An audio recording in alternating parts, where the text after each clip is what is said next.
Today we're going to go through how to string a perfect pocket. This will work in high school, in college, it'll work anywhere. You need a pair of scissors, a lighter, a head. I'm using an Easton core head, some shooting strings, a cup of coffee never hurts, some sidewall strings, 3 of those, a shooter, nylon, mesh, and of course a bottom string, mesh. Take it under the water, get it wet, pull it apart. I fold it over on the 9-diamond row, which means I have 2 9-diamond rows on top of each other. Then I put a double loop in my first piece of string, which I will use for the top string. I just went around it twice. Now I'm going to go through the outside of the plastic. Then I'm going to go through the front of the mesh, through the outside of the plastic again, and then I'll be following it up, coming through the front of the mesh, which brings the string to the back. I can pull that tight, and it keeps that mesh nice and tight against the sidewall. It also sets me up perfectly to put in my first top string loop, where I'll go through the back of the mesh, through the front of the scoop, and then through the loop. Then, on the way back, so that it's even, after pulling it tight, I will reverse it, where I go through the back of the scoop, through the front of the mesh, and through the loop. Notice I went in the second mesh hole for my first top string. Then I'll skip a hole and move on to the second top string on the scoop, and this is going to be the fourth mesh hole. Again, through the back of the mesh, through the front of the scoop, through the loop. Then through the back of the head, through the front of the mesh, and through that loop. As you see, you get a perfectly symmetrical top string. This will pull the top nice and tight to the scoop, and you won't get bunching, you won't get any bagging. It's very simple, but it's very effective, and it's easy to change. Now for the sidewall string. For the sidewall, I'm going to do that same loop, and on the next piece of mesh down, I'm going to go through the plastic, through the front of the mesh, through this plastic again, and again through the front of the mesh. It's the exact same hole, knot that I use on the top string on both the beginning and the end.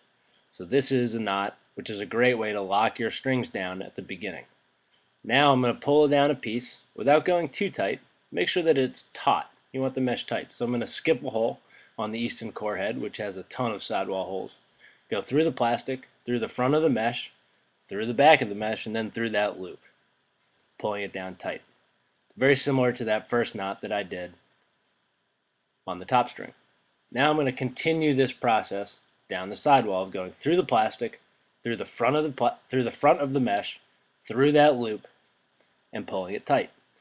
This is going to keep the mesh on the outside of the head, and it won't allow it to bunch. As you can see here, I'm going in this head, which has a ton of sidewall holes. I'm skipping, and I'm using every other sidewall hole, making sure that the mesh is nice and tight to the side. Now here, I'm going to skip one hole like I did last time and go through the outside of the plastic and the front of the mesh, and then I'll go through that loop. Now this is where I skip. This is how I'm going to create my pocket. So I want my pocket to sit right there. So I'm going to go through the mesh, then on the very next hole, through the plastic, through the next row of mesh, and then see that little loop that I create? Now I'm going to pull that through there. So what I've effectively done is skipped one row of mesh. I haven't tied it down, and that is going to create that channel. That's going to place my pocket right there. Now I'm going to go back to my old style of doing things, through the plastic, through the front of the mesh, through the loop, and I'm going to bunch these up at the bottom of the head. Once again, skipping a hole if you have a lot of sidewall holes, perhaps using every hole if you have less sidewall holes. And then for the last one, I'll continue this down, finish out through the plastic, through the inside of the mesh, through the loop, pull it down tight, then I'll run it through the outside of the mesh and through that final hole, which will keep me from getting a bunching effect at the bottom. And it will allow the ball to roll out, and you can pass all those tests. So here's the head with both sidewalls done, and you can see how that skipping effect, where I've tied it down tightly there, how that is creating the channel, and that's where my pocket is going to sit. It's really pretty simple, not too tough. Sidewalls are the same on both sides. They're very tight down, they're doing exactly what I want, and they're not going to move around on me. Now I'll get to the bottom string. So I'm going to go tie a knot in the string, go through the bottom of the head, and then I go through the top of the head. That way the string is at the bottom of the scoop, and it's going to give you the longest pocket you can get. Now I'm going to weave back and forth. If I go in a 9-diamond row, I'm going to have to skip 1 diamond in the middle. If I go in a 10-diamond row, I'll just go through every other scoop, every other mesh hole. Now the goal with the bottom string, I don't like to have a lot of bottom string showing, so I'm going to put it in a place where I think if the mesh were attached directly to the bottom of the plastic, how would that work? I only want my bottom string to give me maybe that much, half an inch, a quarter of an inch of give. So it's just a little bit of sway and softness, but it's really connecting that there, and the pocket is created using the sidewalls. For shooting strings, I like to do it really simply. My top shooting string, I always run through the plastic. I like to lock it down, but you certainly don't have to do that, especially if your sidewalls are tight. So all I'm doing here is going above one row, below the next row. Above one row, below the next row. It's pretty simple, just run it across. There's nothing too complex about this. I find that it works really well. Now I'm going to pull it out so that I know I can tie it. And now wherever I went under the mesh, I'm going to go over the mesh.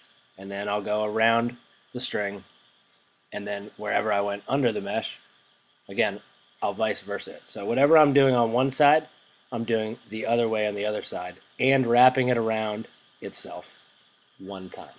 So this is a very simple and basic shooting string methodology, but I found that it's incredibly effective, and you really can't go wrong with it. And there are multiple ways to do it, and there are a couple of different tutorials online, which will show you how. Now that I've got that tied for my nylons, I don't usually do, an over, under, and over, under. I'll actually take the two, create a loop, and run them both through it. I find that nylon shooting strings sometimes can become untied, so I like to do that. It really locks it down. And there we go. We've got our channel, and it'll snap across. I'm going to do the exact same thing with my cotton shooting strings. For this, a college legal pocket on an Easton core head, which is legal for both high school and college. I have 1 nylon and 1 cotton shooter. Found that I really don't need more than that. Enjoy. Good luck.